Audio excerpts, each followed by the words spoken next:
animation, on va s'intéresser à ce qui se passe ici, dans la fenêtre de la timeline. Alors, tout d'abord, on va commencer par régler la zone de travail. Ici, j'ai une composition qui dure approximativement, enfin même pas approximativement, 10 secondes. On va définir combien de temps on va pouvoir visionner cette vidéo à l'aide de la zone de travail qu'on va pouvoir trouver ici et ici. Ce sont deux poignées. La zone de travail, c'est ce qu'on va pouvoir régler pour définir la durée exacte de l'animation, par exemple. Si je veux que mon animation dure 5 secondes, je vais aller positionner la barre ici à 5 secondes.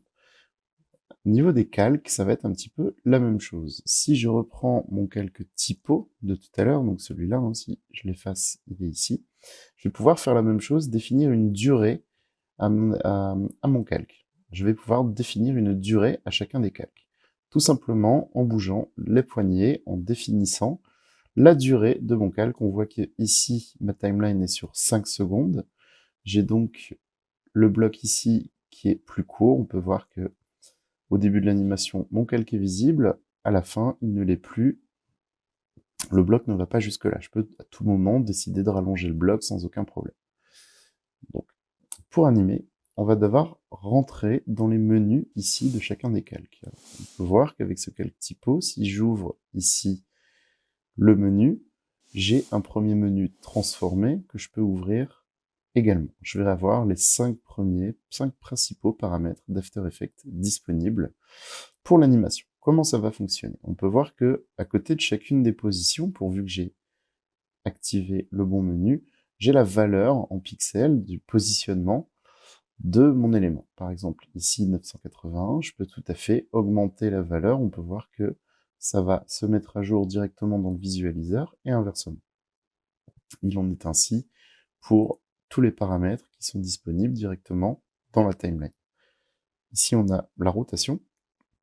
La rotation, on voit qu'on a deux valeurs. Ici, c'est la valeur en angle. Donc, si je fais un tour complet, c'est-à-dire 360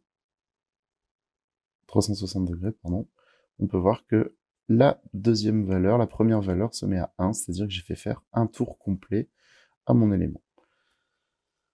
Pour commencer à animer, je vais donc devoir choisir un paramètre sur lequel je veux travailler. Ici, on va choisir par exemple le paramètre position, ici. Pour activer l'animation sur le paramètre position, je vais devoir cliquer une première fois sur ce chronomètre, c'est-à-dire activer l'animation sur ce paramètre position. Tous les paramètres sont décorrélés, on peut les animer indépendamment les uns des autres. Ici, on peut voir que sur ma timeline, j'ai un losange qui vient d'apparaître. Ce losange, on appelle ça une image clé. Ça veut dire que l'ordinateur a enregistré la position, la valeur de la position de mon élément à la seconde 0, c'est-à-dire exactement là où j'ai mis mon curseur. Il faut savoir que dans After Effects, chacune des manipulations sur la timeline se fera à partir de la position du curseur. Donc ici, on a enregistré la position de mon élément. On peut voir que si je mets bien la timeline sur le losange, on voit qu'ici, on a une petite coche bleue qui m'indique que j'ai bel et bien une image clé. En zoomant, on s'aperçoit que on a quand même pas mal de possibilités. Il faut être précis en animation. Donc je vais par exemple me positionner autour de 1 seconde et je vais décaler à la main mon élément position. On peut voir que non seulement j'ai une image clé qui vient de se créer automatiquement, c'est-à-dire que à la seconde 1, j'ai changé le paramétrage qui avait été enregistré à la seconde 0. On peut voir que j'ai une courbe qui vient de se positionner sur mon visualiseur. Je peux alors régler ma courbe comme on le ferait sur Illustrator, et on peut voir que la position de mon élément va changer entre ces deux images clés.